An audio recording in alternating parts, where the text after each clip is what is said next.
Hey guys, welcome back to Mondays with Mike. I'm here today with Scott Morgan, one of our service trainers. Say hi, Scott. Good morning. All right, so Scott and I are going to go over the CTL when used in a mulching application, and if equipped with our optional debris kit, what we need to look for to prevent debris from getting into the belly of the machine and back in the cylinder pockets to keep the fire hazard down. Okay, so today, Scott, I'm going to show you some areas where we need to look for if this machine was equipped with our optional debris management or debris package on it. What is a debris management package? Okay, a debris kit consists of seals under the cab, okay, and back here around the cylinder we've got a mesh screen that goes around the cylinder that prevents debris from building up back here in this area, and also the seal here under the cab reduces the amount of debris that gets under the cab that could potentially be a fire hazard as well. Okay. So what do we look for when we inspect these? So what we're looking for, this seal right here is similar to a rubber door seal kinda, and it'll get damaged. I mean, it's gonna happen. So it just begins to peel it and break it away.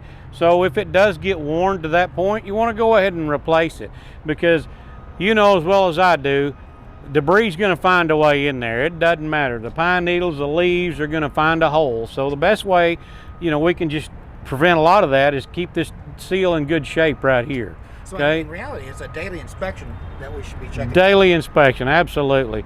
Really, you want to do a pre-shift inspection on the machine every morning, okay? Every morning you want to look at the machine over real good, make sure you don't have sticks built up in there as well. So if you're mulching with a machine, you're going to have debris built up in here as well, and you could potentially have sticks and stuff. So just make sure everything's in good shape every morning. Always do a pre-shift inspection on your machine. Check your fluid levels, make sure there's no obstructions, nothing's broke, bolts are in place. Just do a good walk around in the mornings, okay? Make sense? Yes, sir. Okay, so let's move around to the back of the machine and we'll go into the engine compartment, and this is where a lot of the heat's built up right here. So you really want to try to keep the engine compartment as clean as you possibly can. So you were asking when should I do this? So at the end of your shift every day, you want to do that then, because why at the end of the shift? Okay, it's a good question. So if you let the machine sit overnight, and I have heard of instances of this where the operator left the machine and didn't clean it out at the end of the shift, and what happened was there was a little spark in the engine compartment, we think, and during the night it began to blaze up, and the guy came back the next morning and his machine was burned up. Okay, so it could help prevent that if you would clean it out at the end of the shift. That way you know that you've left it ready to go in the morning. Okay, makes sense? Yes, sir. So the best way to do that in the field, generally most of the operators' trucks might have an air compressor on them.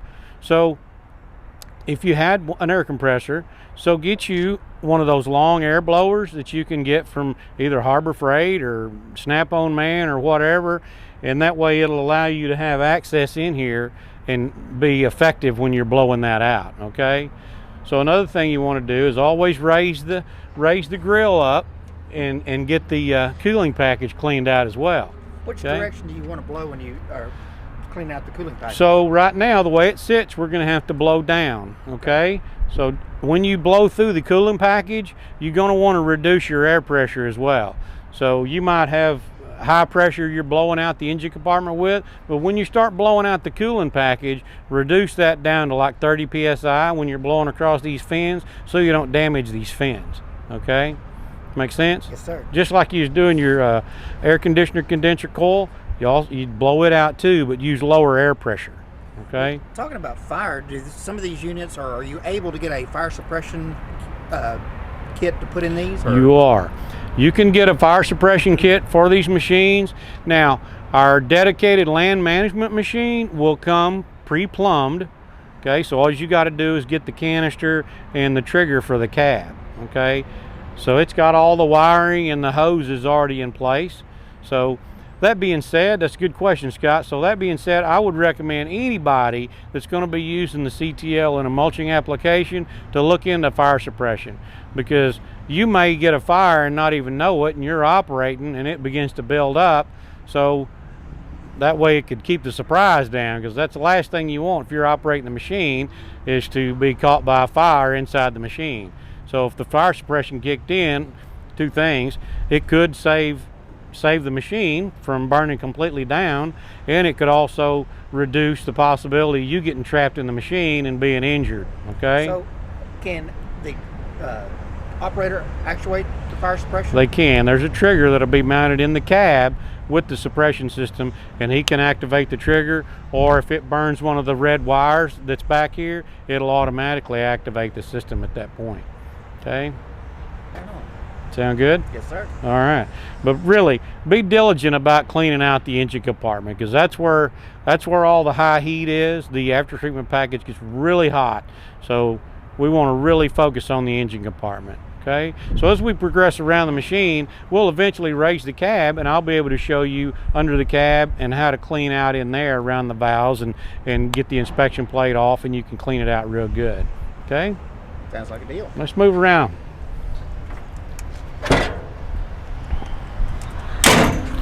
All right. So again, Scott, like I said a while ago, we're watching these areas right here. You know, watch the screen around the cylinder, the seals around the cab. It'll be the same on both sides. Okay. And Caterpillar makes them pretty easy accessible, where the part can be ordered and can absolutely, stop. Absolutely. Yeah. Yeah. You could put a debris package on this machine if you wanted to. Okay. And I would recommend it. Like I say, if you're going to be using it for mulching a lot, go ahead and put the package on there. Okay. Good deal. So right now we've got the bolts out of the nuts off the bolts here. So we're going to go ahead and raise the cab, and we'll get underneath there and see what that looks like. Okay. You ought to get up here, Scott.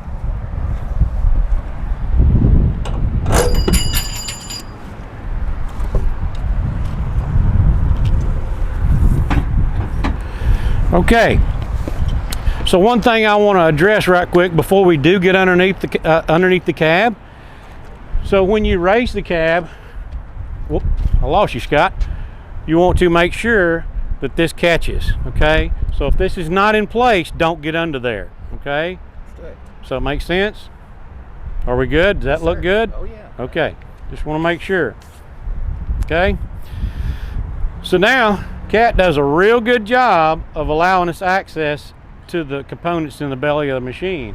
So again, like I said, the debris it's going to get in there. Even if you've got the debris package on there, some of it's going to find its way in there. Okay. So at the end of the shift, it's not that big a deal to raise the cab. You got the two bolts here. Just take the nuts off, and you can see how easy the cab comes up. It's a one-man operation. So again, bring your air hose in and blow it out real good. So focus back here on the high areas, okay, around the hydraulic valve, because again, if we get a fire back there and it burns through a hose, oil burns real good. Okay, so it's really easy. You can see how easy it is to access everything in here. Okay, so it's really not much to it. You know, it just takes just a little time to get in here every day and clean this machine out, and it could save you a lot of trouble in the future if you'll just follow these practices. Okay. So I also want to give a shout out to my CDI friends all over North America. I told you guys I would remember you. So what's up, guys?